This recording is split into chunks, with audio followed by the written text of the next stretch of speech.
नमस्कार, मैं दिनेश कुमार आप सभी का डी मैट्रिक्स क्लासेज के यूट्यूब चैनल पर स्वागत करता हूं। आज हम पढ़ेंगे यूनिट डिजिट यानी इकाई अंक ज्ञात करना। जैसा कि आपको स्क्रीन पर दिख रहे हैं, कुछ क्वेश्चन लिखे हैं। इस तरह से एक क्वेश्चन एग्जाम में आता है जिसके हमें इकाई अंक बताना होता है।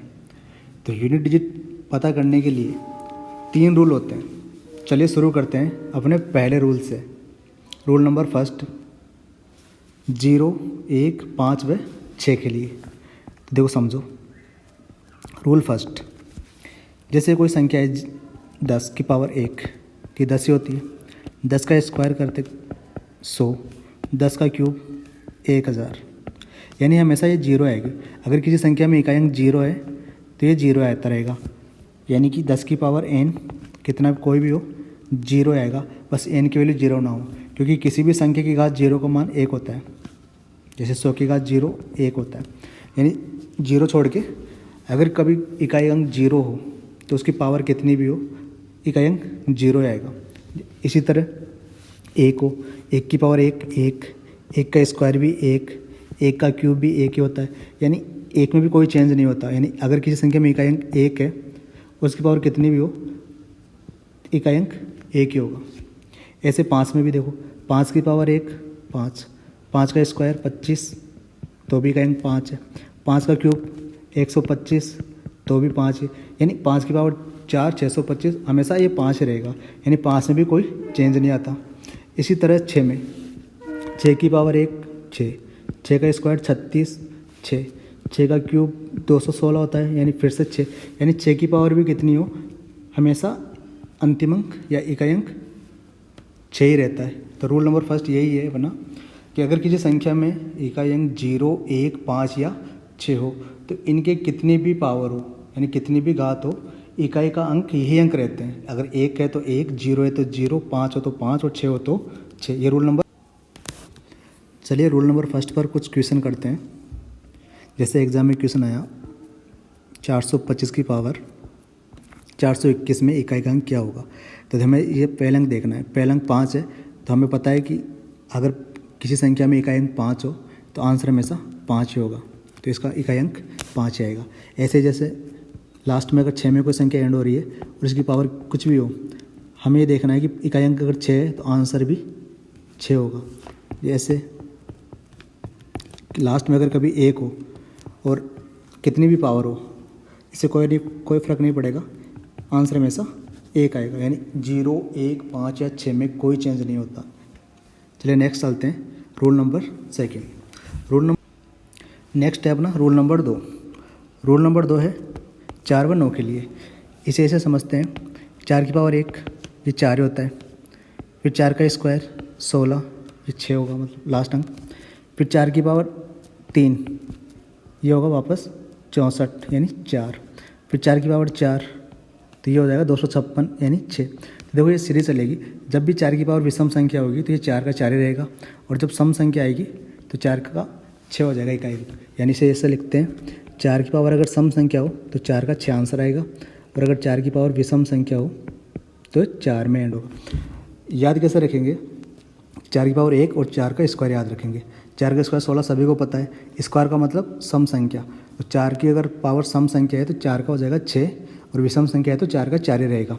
ऐसे ही 9 में देखो, 9 की पावर 1 ये 9 होता है, 9 का स्क्वायर 81 1 में एंड होता है, फिर 9 की पावर 3 729 वापस 9, 9 की पावर 4 तो ये 1 हो जाएगा, क्योंकि जब 9 को 9 से मल्टीप्लाई करेंगे तो 81।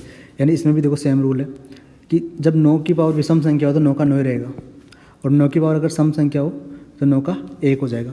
9 के लिए देखो, 9 की पावर अगर विषम संख्या हो तो 9 का 9 ही रहेगा, और 9 की पावर अगर सम संख्या हो तो 1। इसे भी इस तरह याद रखना कि 9 का स्क्वायर और 9 की पावर 1, 9 की पावर 1 9 होता है, और 9 का स्क्वायर यानी सम संख्या हो तो 9 की स्क्वायर 81 यानी 1 आंसर हो जाएगा। ये अपना था रूल नंबर 2। चलो इस पर कुछ क्वेश्चन करते हैं रूल नंबर 2 पे। जैसे एग्जाम में क्वेश्चन आया 424 की पावर 4262 का इकाई अंक क्या होगा। तो हमें ये देखना है कि संख्या सम या विषम। अब सम विषम कैसे देखते हैं, तो अगर इकाई का अंक 0 2 4 6 या 8 हो तो वो संख्या सम संख्या होती है। इसमें देखो लास्ट में 2 लिखा है, यानी सम संख्या है, और सम है तो 4 का कितना आंसर रहेगा, 6 आंसर है। जैसे इसका बताना है हमें इकाई अंक क्या होगा। लास्ट में देखो ये सम संख्या लिखी हुई है, 2 लिखा है तो सम संख्या है, तो 9 का स्क्वायर करके देखेंगे तो 21 यानी 1 आंसर आ जाएगा इसका। तो इस तरह से एग्जाम में हम सॉल्व कर सकते हैं, सिंपल है। नेक्स्ट चलते हैं रूल नंबर 3 पे। रूल नंबर 3 देखो, ये 2, 3, 7 व 8 जो 4 अंक बचे अपने उन पर है रूल नंबर 3, 2, 3, 7 व 8 के लिए। इसे समझते हैं। देखो 2 की पावर 1 ये होता है 2, 2 का स्क्वायर 4, 2 की पावर 3 8, 2 की पावर 4 16, 2 की पावर 5 32, 2 की पावर 6 64, 2 की पावर 7 128। यानी देखो ये 4 तक चला और फिर ये रिपीट होने लगे। देखो 2 वापस 2 आ गया, फिर ये 4 वापस 4 और 8 और वापस 8, यानी कि ये 4 साइकिल के बाद, 4 पावर के बाद ये रिपीट होने लग जाते हैं। ऐसे 3 में देखो 3 की पावर 1 ये 3 होता है, 3 का स्क्वायर 9, 3 का क्यूब 27 7, 3 की पावर 4 81 1, 3 की पावर 5 243 3। यानी ये वापस 4 के बाद में वापस ये सीरीज़ रिपीट होने लग जाएगी। तो ये इन चारों के लिए एक ही रूल है कि जब भी किसी संख्या में इकाई का अंक 2, 3, 7 व 8 हो तो इनकी जो भी पावर है यानी जो भी घात है उसमें हम 4 का भाग देते हैं। हमें साइकिल देखनी है कितनी साइकिल रिपीट हो रही है, तो हम इसमें घात में 4 का भाग देंगे और जो शेष बचे उसे पहले अंक की घात मानते हैं। चलो एग्जाम्पल से समझते हैं इसे। जैसे कोई एग्जाम्पल लिया हमने 313 की पावर 420 या फिर 4201 में इकाई का अंक क्या होगा। तो हमें पहले पावर में 4 का भाग देना है। 4 का भाग का एक रूल होता है कि 4 का भाग केवल अंतिम 2 अंक में देखना होता है, जो शेष बचेगा वही पूरी संख्या में शेष बचता है। तो हमने इसमें 4 का भाग लगाया तो 1 शेष बचा, तो हमने 3 की पावर 1 मान लिया, 3 आंसर हो जाएगा। तो ये ध्यान रखना है, 4 का रूल भी याद रखो। भाजकता का नियम है कि अगर कोई संख्या में 4 का भाग देना है, जैसे ये चेक करने से 4 का भाग जाएगा या नहीं जाएगा, तो केवल लास्ट के 2 अंक में देखो। लास्ट के 2 अंक है 46, 4 का भाग इसमें पूरी बार नहीं जाता क्योंकि 2 शेष बचते हैं। तो अगर इस पूरी संख्या में 4 का भाग देंगे तो भी 2 ही शेष बचेंगे। तो ये रूल हमें काम आएगा। तो रूल नंबर 3 ज़्यादा इंपॉर्टेंट है एग्ज़ाम के पॉइंट ऑफ व्यू से। तो सबसे पहले हम कुछ क्वेश्चन करके देखते हैं बेसिक। जैसे 212 की पावर 332 है, इसमें हमें 4 का भाग लगाना है क्योंकि रूल नंबर 3 यही तो था कि अगर किसी संख्या में इकाई 2, 3, 7 या 8 हो तो इनकी जो भी घात है उसमें 4 का भाग लगाते हैं और जो शेष बचे उसे पहले अंक की घात मानते हैं। तो और 4 का रूल है कि अंतिम 2 अंक में 4 का भाग देना है। तो 32 में 4 का भाग पूरी बार जा रहा है, शेष कितना बचा 0। तो ये ध्यान रखना है कि जब भाग पूरी बार चला जाए तो हमें पावर 4 ही माननी है, यानी 2 की घात 4 और 2 की घात 4 कितना होता है 16, यानी 6 आंसर हो जाएगा। ऐसे ही देखो 343 की पावर 421 में इकाई अंक बताना है। तो 21 में हमने 4 का भाग दिया, 21 में अगर 4 का भाग दिया तो कितने, 1 शेष बचा, तो यानी 3 की पावर 1, 3 ही आंसर है। देखो 4 के भाग लगाने पर या तो 1 शेष बचेगा या 2 या फिर 3 शेष बचेगा। 4 तो कभी बच नहीं सकते क्योंकि 4 में तो पूरा भाग चले जाएगा, 0 बचेगा। और अगर 0 मेरे भाग पूरी बार चले जाए तो हमें 4 ही पावर माननी है। जैसे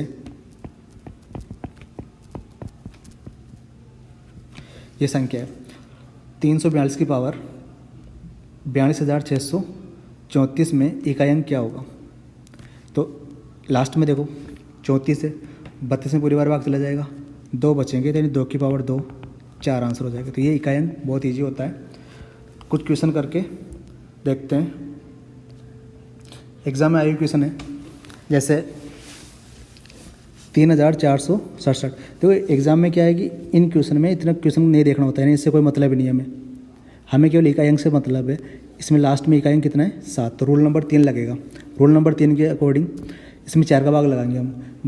52 में पूरी बार जाएगा, 13 चौक 52, 1 पावर बचेगा यानी कि ये 7 ही आएगा। इसका 7 की पावर 1 7 ही होता है। और लास्ट में यहाँ 5 है, तो 5 की पावर तो कितनी भी हो तो लास्ट में 5 आएगा। और 7 पंजे 35, यानी आंसर आ जाएगा अपना 5। इनमें देखो 4। 4 में रूल नंबर 2 बताया था कि 4 की पावर सम देखनी है या विषम। यहाँ देखो 4 की पावर सम संख्या है और 4 की पावर सम है तो इसका अंक इकाई अंक 6 आएगा। प्लस ये देखो 6 में कोई फ़र्क नहीं पड़ता क्योंकि 6 में कितनी पावर हो इकाई अंक 6 रहता है, और 1 में भी कोई फ़र्क नहीं पड़ता, इकाई अंक 1 रहता है। 6 6 12 प्लस 1 13, 13 मतलब पहला अंक 3 आंसर है। चलिए नेक्स्ट चलते हैं। नेक्स्ट देखो 6 की पावर 521 दे रखा है। 6 की पावर 521 मतलब 6 कोई फ़र्क नहीं पड़ता, 6 का 6 रहेगा, और ये 5 में ये 5 रहेगा। प्लस ये 3 में देखो 21 में 4 का भाग लगाएंगे क्योंकि रूल नंबर 3 है। 4 का भाग लगाएंगे तो 1 बचेगा, यानी 3 की पावर 1 3 होता है। अब देखो ये 6 पंजे 30, ये तो 0 हो जाएगा लास्ट में, और 0 प्लस 3 कितना आंसर आएगा, 3 आंसर आ जाएगा। सेम ऐसे ही देखो 7 की पावर 710 है। देखो लास्ट 10 में 4 का भाग लगाएंगे, 2 शेष बचेगा, 7 का स्क्वायर बचेगा, मतलब 6 में तो कोई फ़र्क नहीं पड़ता, 6 आएगा, और 3 की देखो 64 में पूरी बार भाग जाएगा, 1 बचेगा, और 3 की पावर 1 3, ये होता है 9, ये 6 और ये 3, 9 6 की 54 यानी कि 4, और 4 3 12 यानी 2 आंसर। हमें तो इकाई अंक से मतलब है, पूरा मल्टीप्लाई नहीं करके देखना। जैसे 9 × 6 54 है यानी पहला अंक 4 है, और 4 3 12 यानी 2 आंसर आ जाएगा। नेक्स्ट चलते हैं। नेक्स्ट क्वेश्चन देखो, इसमें है 4 की पावर एक बार सम संख्या एक बार विषम, तो कुछ करना नहीं, 0 आंसर है। क्योंकि देखो एक बार 4 की पावर अगर सम संख्या है तो 6 आएगा, और एक बार विषम संख्या है तो 4 आएगा, तो ये 6 और 4 10 यानी 0 आंसर आ जाएगा। सेम ऐसे ही देखो 5 की पावर 40, 5 में कोई फ़र्क नहीं पड़ता, कुछ कोई भी अंक हो या कितनी भी घात हो 5 ही रहेगा। 8 में देखो ये 21 में हम 4 का भाग लगाएंगे, 20 बार पूरी बार जाएगा, 1 बचेगा, 8 की पावर 1 8, प्लस 2 में देखो पूरी बार भाग जाएगा यानी 2 की पावर 4, और 2 की पावर 4 कितना होता है 16, ये 8 5 13, 13 और 6 19 यानी 9 आंसर। नेक्स्ट क्वेश्चन देखते हैं, ये CGL मेंस के क्वेश्चन है दोनों। चलिए इन्हें देखते हैं, अच्छे क्वेश्चन है। सबसे पहले देखो 4, फिर 4 की पावर ये 3 है, फिर 4 की पावर 5 है, फिर ये चल रही होगी आगे, यानी 4 की हमेशा पावर विषम संख्या है, और 4 की विषम संख्या का मतलब 4 4 ही रहता है। और 9 की पावर स्क्वायर यहाँ 4 है, फिर 6 यानी 9 की पावर सम है, और 9 की पावर अगर सम है तो इसका मान होता है 1, यानी ये 4 × 1, ये 4 4 रहेंगे, यानी ये 4 4 4 ऐसे बनते रहेंगे, और ये 4 की पावर यानी 2 2 मिलकर 4 बन रहे हैं, ये भी 2 मिलकर 4, ये 2 मिलकर 4, यानी जो 100 है तो ये 50 हो जाएगी। हमें केवल 4 की पावर 50 का मान बताना है, और 4 की पावर 50 सम संख्या है, मतलब पावर 50 सम संख्या है, तो आंसर आ जाएगा 6 आंसर है। क्योंकि 4 की घात अगर सम संख्या होती है तो आंसर 6 होता है, और विषम संख्या होती है तो 4 का 4 ही आंसर होता। सिंपल है। नेक्स्ट देखो, ये भी बहुत बड़े क्वेश्चन है। 1 फैक्टोरियल की पावर 1 फैक्टोरियल, फिर 2 फैक्टोरियल की पावर 2 फैक्टोरियल, 3 फैक्टोरियल की पावर 3 फैक्टोरियल। इसे समझो, 1 फैक्टोरियल होता क्या है, इसे हिंदी में बोलते हैं क्रम गुणित।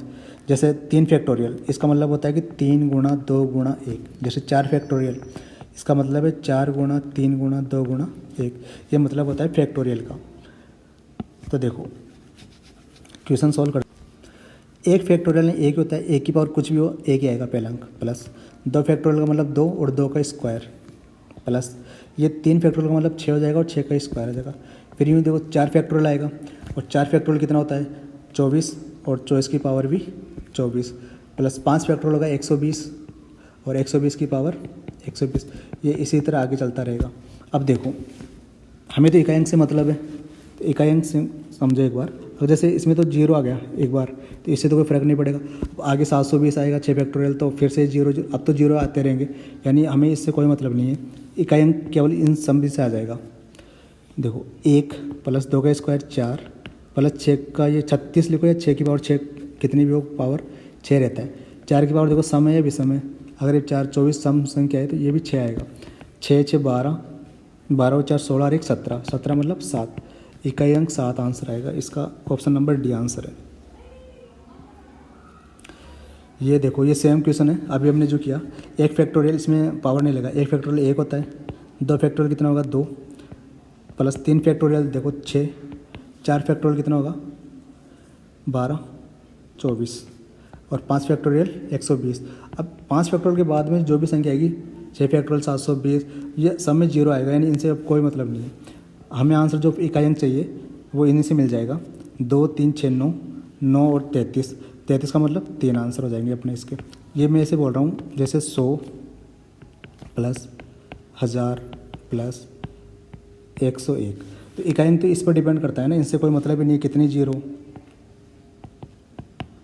इकाई अंक इससे डिपेंड करता है, तो जैसे इसमें 1 आएगा वैसे ही है कि अगर 0 0 आती रहेगी इससे कोई फ़र्क नहीं पड़ेगा, इकाई अंक आएगा वो इन 4 संख्या से मिल जाएगा और वो आंसर आ जाएगा 3 आंसर है।